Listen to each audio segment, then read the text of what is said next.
Hey guys, James here from eBassGuitar, and in today's bass guitar lesson I'm going to take you through the legendary bass line to the Meters tune, Cissy Strut. For me, this has to be the ultimate tune if you're just starting out playing funk bass. Let's check out what this track sounds like. Yeah!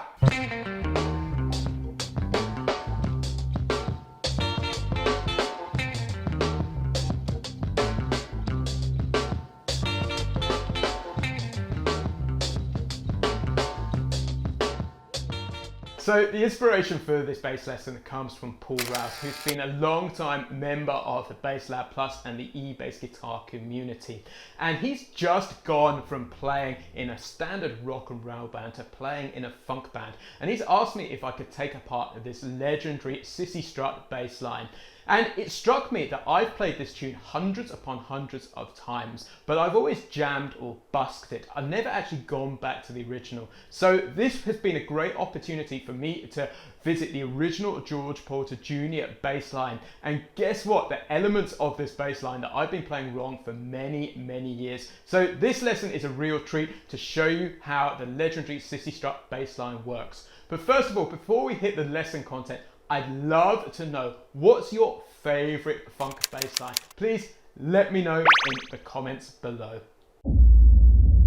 So Cissy Strut is comprised of 3 core groups. We're going to put the standard notation and tab in a PDF, which you can grab in the link below completely free. So Cissy Strut is in the key of C minor, and all of the riffs and bass lines in this are all derived, apart from one note, from a C minor 7 arpeggio. So let's take you through that to begin with. Get this under your hands and this will give you the foundation to the song.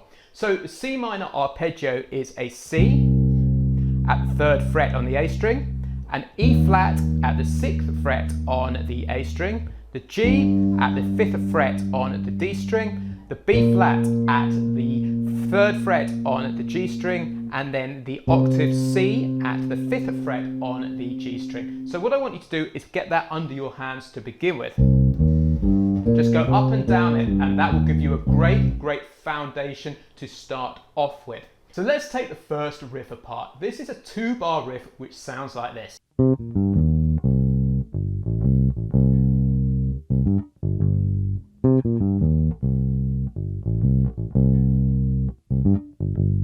What we can do is we can break this down into 3 elements. So the first thing I want to show you is the first 4 notes. And what we're going to do here is descend down the C minor 7 arpeggio. So we're going to go C, B flat, G, E flat. Now there's something critical I want you to do here is play that last E flat as long as possible. There's a tendency to cut this short.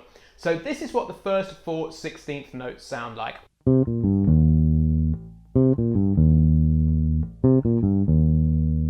And then to complete the first little segment of this, what we want to do is put the low C at the 3rd fret halfway through the 2nd beat. So this is what we end up sounding like. 3, 4.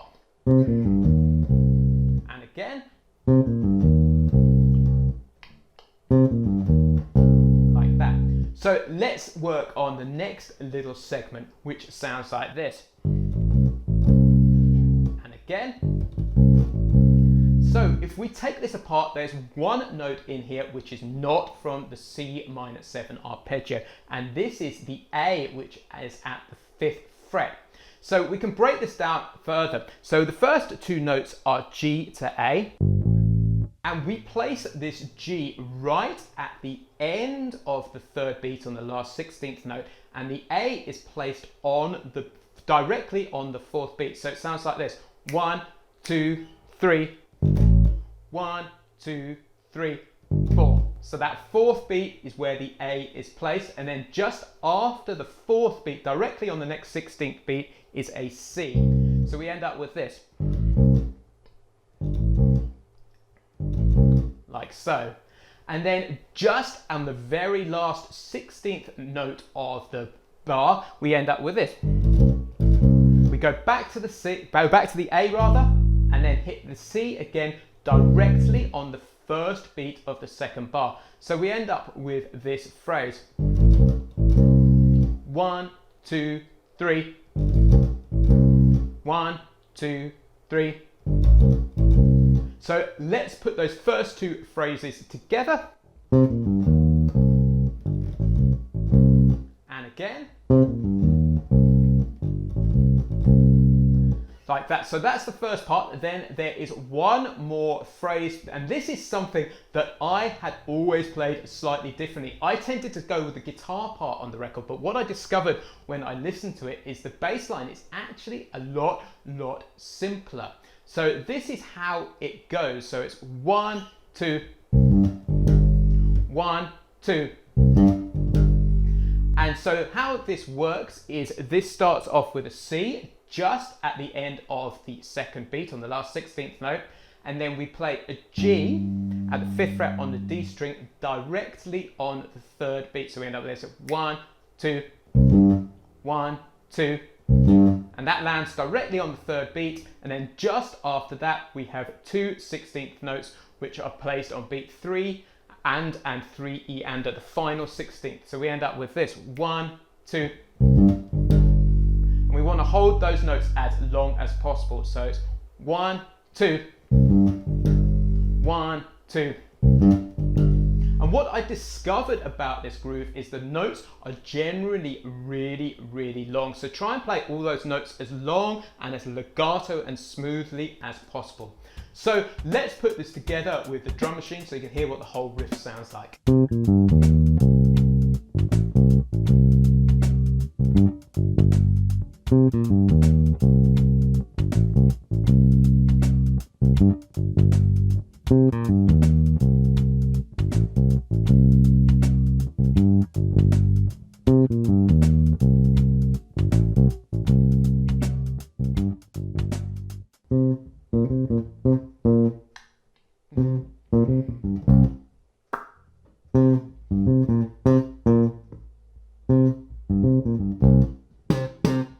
So let's move on to riff 2. But first of all, I want to ask you, if you're enjoying this lesson, please subscribe to the channel, because we release a lesson just like this designed especially for beginner to intermediate bass guitar players on the eBassGuitar YouTube channel every single week. There's a red button somewhere around this video.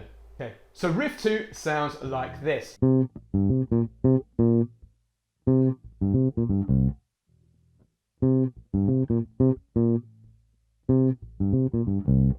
So this is another 2-bar riff, and the important thing that I really appreciated when I listened back to the original track is that riff number 1 is largely long notes and riff number 2 is short notes. So there's a real light and shade or contrast to the sound of these riffs, which makes them very distinctive. So there are 4 notes in this second riff, which are the C, the B flat, the G, and low C there on the A string. These is all derived from the C minor 7 arpeggio, but you might notice the classic box shape in there too.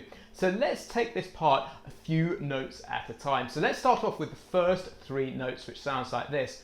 3, fa. 3, fa.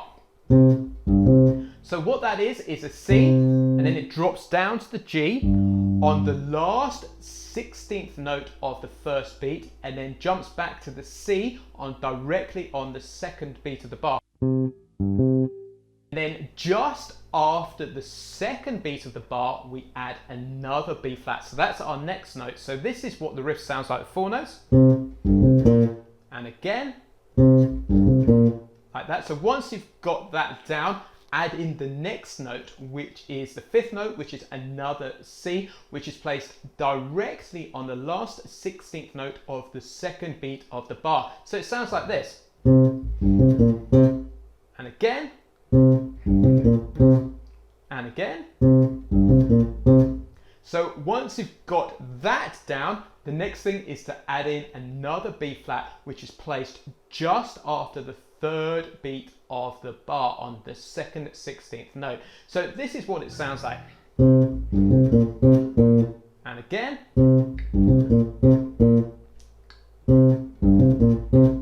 So that is the first part of the riff. Now let's look at the second bar. And the interesting thing is the first 3 notes are exactly the same. So it sounds like this. 3, fa, like that. Play it again, 3, 4. And then just after the second beat of the bar, we just add in 3/16 notes even, which are a B flat, a G, and a C. So you can think of it like this. Like this. So those 4 notes which are placed directly on the second beat are just the same as the first 4 notes of the first riff. So that is the second riff put together. So let's hear what this sounds like with the drum track.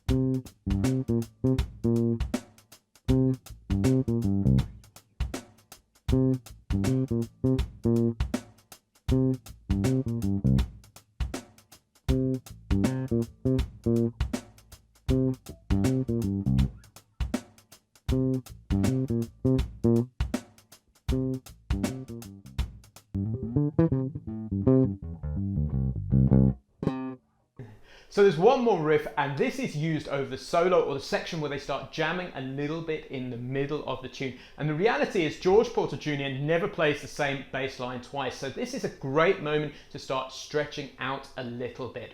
So I'm going to give you a sample groove here, and then you can start to elaborate on this. If you need ideas how to do this, make sure you check out my program called the Bass Lab Plus over at eBassGuitar, because this will give you a ton of ideas how you can start improvising on this. So what I'm going to show you is what I call a sample bass line. This is my core starting point, and then you can start to break it out a little bit. And so this is the bass line that I'm going to show you now. So it's 3, 4.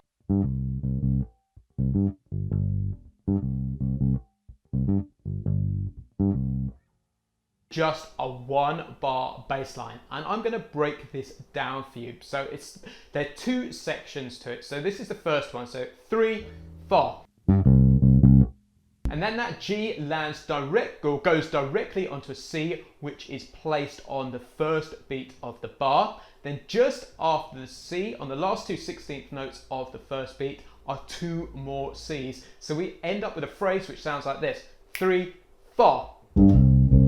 And again, 3, 4. Okay? And then just before the third beat of the bar, we play a C, and then we land directly on a G on the third beat of the bar, and then drop down to the lower octave on the second or the third and fourth semiquavers or 16th notes of the third beat. So we end up with a phrase which sounds like this: 1, 2. 1, 2. Cool. And then right at the end of that 1-bar phrase, at the last 16th note of the bar, we hit that G again to take us back round to the beginning. So we end up with a phrase which sounds like this.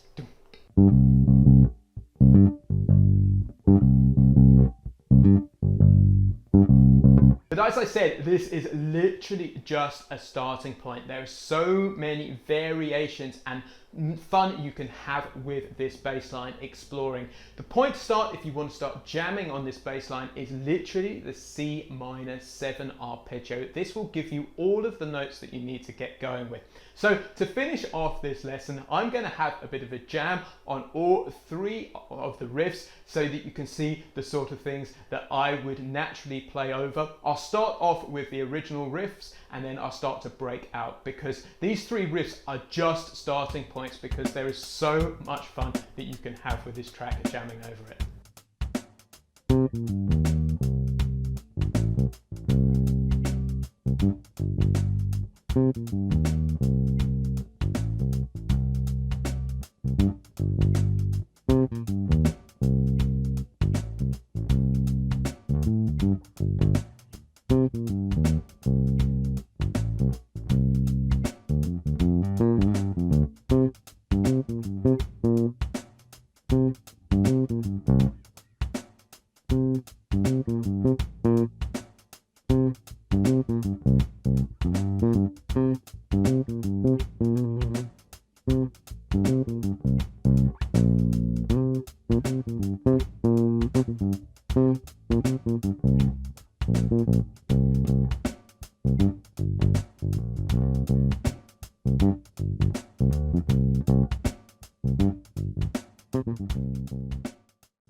Guys, that's the end of today's bass guitar lesson. If you've enjoyed it, make sure you download the free PDF so you can see all of the riffs for Cissy Strut written out in standard notation and tab. Also, if you're looking to learn how to jam and improvise on these bass lines and make up your own ideas, make sure you jump over to eBassGuitar.com and check out the Bass Lab Plus. The Bass Lab Plus is a full step-by-step program designed especially for beginner to intermediate bass guitar players to teach you all of the most important skills you need. You can take it for a test drive today, completely free with a 14-day trial. The links for both the PDF and the trial in the description below. Cheers, I've been James from eBassGuitar.com and I will catch you on next week's lesson.